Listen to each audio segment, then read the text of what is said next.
सिर पर बाल नहीं है, लेकिन एक फिल्म का चार्ज 25 करोड़ रुपए। साल में 2 बार विदेश जाते हैं अपने माथे पर नकली बाल लगवाने के लिए, लेकिन एक फिल्म का चार्ज 10 से 50 करोड़ रुपए। और तो और एक अभिनेता तो ऐसे हैं जो अपने झड़ते हुए बालों की वजह से सिर्फ और सिर्फ विलेन का रोल ही करते हैं। अब तक तो आपने बॉलीवुड में नकली बॉडी बनाने के बारे में सुना होगा, लेकिन तब क्या हो जब आपको पता चले कि आपके चहेते सुपरस्टार के माथे पर तो बाल ही नहीं है।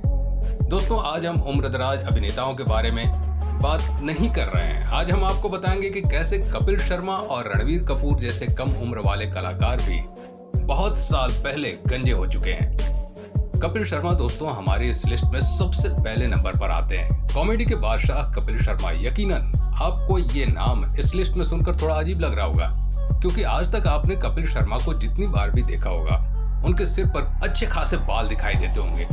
लेकिन दोस्तों, जिस कपिल शर्मा को आज आप देखते हैं वो कपिल शर्मा बहुत साल पहले ही गंजेपन का शिकार हो चुका है। दोस्तों, ये बात आज से कुछ वक्त पहले जब कपिल शर्मा के स्ट्रगल की बात करते हुए कुछ प्रशंसकों ने कपिल शर्मा के पुराने फोटो को सोशल मीडिया पर अपलोड करना शुरू कर दिया। दरअसल ऐसा करने के लिए उनके प्रशंसकों का मकसद ये था कि कपिल शर्मा बहुत ज्यादा स्ट्रगल करने के बाद आज इस मुकाम पर आ गए हैं। लेकिन तभी कुछ लोगों ने ये गौर किया कि उनके पुराने फोटो में उनके सिर पर बहुत ही कम मात्रा में बाल थे। यहाँ तक कि सामने से कपिल शर्मा बिल्कुल गंजे जैसे दिखाई दे रहे हैं। फिर क्या था, लोगों ने कपिल शर्मा के स्ट्रगल की बात को छोड़कर उनके बालों पर डिस्कशन करना शुरू कर दिया।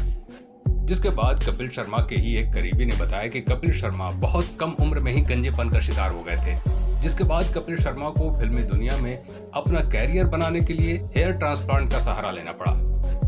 तो हमारी लिस्ट में दूसरे नंबर पर आते हैं बॉलीवुड के सबसे युवा अभिनेताओं में से एक रणवीर कपूर। रणवीर कपूर को बॉलीवुड के सबसे कम उम्र वाले एक्टर के तौर पर भी जाना जाता है। लेकिन दोस्तों, आपको जानकर हैरानी होगी कि इतनी कम उम्र होने के बावजूद भी रणवीर कपूर के बाल पूरी तरह से गायब हो चुके हैं। और आज आप रणवीर कपूर के माथे पर जो बाल देखते हैं वो पूरी तरह से नकली हैं। भले ही आपको यकीन न हो, लेकिन हर लड़की की पहली पसंद रणवीर कपूर के सिर के बाल होते हैं। पर उनके ये असली बाल नहीं है, बल्कि आर्टिफिशियल बाल हैं जो हेयर ट्रांसप्लांट के थ्रू उनके सिर पर चिपकाए गए हैं। ये बात उस वक्त की है जब बॉलीवुड के रणवीर कपूर बॉलीवुड में अपना पैर जमा रहे थे। और जैसे जैसे फिल्मी दुनिया में वो आगे बढ़ रहे थे, वैसे वैसे उनके माथे के बाल गायब होते जा रहे थे। और हालात ऐसे आ गए कि साल 2007 में जब रणवीर कपूर की फिल्म आई अजब प्रेम की गजब कहानी, तब तक उनके माथे पर बाल इतने कम हो गए थे कि उनके माथे की स्किन को देखा जा सकता था। फिल्म की शूटिंग खत्म होने के तुरंत बाद रणवीर कपूर ने अपना हेयर ट्रांसप्लांट करवा लिया, जैसा कि आप इस तस्वीर में देख सकते हैं। फिल्म के तुरंत बाद रणवीर कपूर के माथे पर कुछ ज्यादा ही घने बाल आ गए थे। सलमान खान तो हमारी इस लिस्ट में तीसरे नंबर पर आते हैं। बॉलीवुड के सलमान खान। दोस्तों, आज तक आपने बहुत सारी ऐसी खबरें सुनी होंगी कि सलमान खान फिल्मों में जो बॉडी दिखाते हैं वो बिल्कुल नकली होती है। लेकिन दोस्तों, आपको जानकर हैरानी होगी कि फिल्मों में जो आप सलमान खान के माथे पर बाल देखते हैं वो भी पूरी तरह से नकली है। दोस्तों, सलमान खान जब अपने करियर की शुरुआत कर रहे थे उसी वक्त से वो गंजेपन का शिकार होना शुरू हो गए थे। हालात ऐसे हो गए थे कि उनके बाल दिनों दिन गायब होते चले जा रहे थे। अब एक तरफ सलमान खान का करियर था तो दूसरी तरफ उनके बालों का साथ छोड़ना। सलमान खान के कुछ करीबी बताते हैं कि अपने बालों को इतनी तेज रफ्तार से गायब होता देख सलमान खान डिप्रेशन में चले गए थे, क्योंकि उन्हें मालूम था कि बिना बालों के वो बॉलीवुड में एक दिन में नहीं टिक सकते। जिसके बाद अपने बालों के गंजेपन को दूर करने के लिए आखिरकार सलमान खान को भी हेयर ट्रांसप्लांट का सहारा लेना पड़ा। दोस्तों, आपकी जानकारी के लिए बता दें कि सलमान खान लंबे समय से अपने बालों के ट्रांसप्लांट के लिए समय समय पर दुबई की यात्रा करते रहते हैं। संजय दत्त। हाल ही में आपने अगर केजीएफ देखी होगी तो आपने संजय दत्त के किरदार को देखा ही होगा।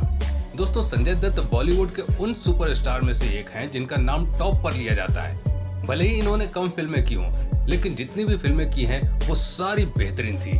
दोस्तों, एक वक्त था जब संजय दत्त अपनी फिल्मों में बहुत लंबे बाल के साथ नजर आते थे। संजय दत्त के सुपरहिट फिल्मों में से एक खलनायक मूवी में भी संजय दत्त के बाल बहुत ही लंबे और खूबसूरत नजर आते हैं। लेकिन दोस्तों, वक्त के साथ साथ संजय दत्त के लंबे बाल भी उनका साथ छोड़ने लगे। दोस्तों, आपको ध्यान होगा कि संजय दत्त पिछले बहुत लंबे अरसे से जितनी भी फिल्में कर रहे हैं उनमें उनके माथे पर बाल नहीं होते हैं। चाहे आप फिल्म अग्निपथ की बात कर लीजिए या फिर केजीएफ की। और सिर पर बाल न होने की वजह से ही उन्हें विलेन का रोल भी मिलता है।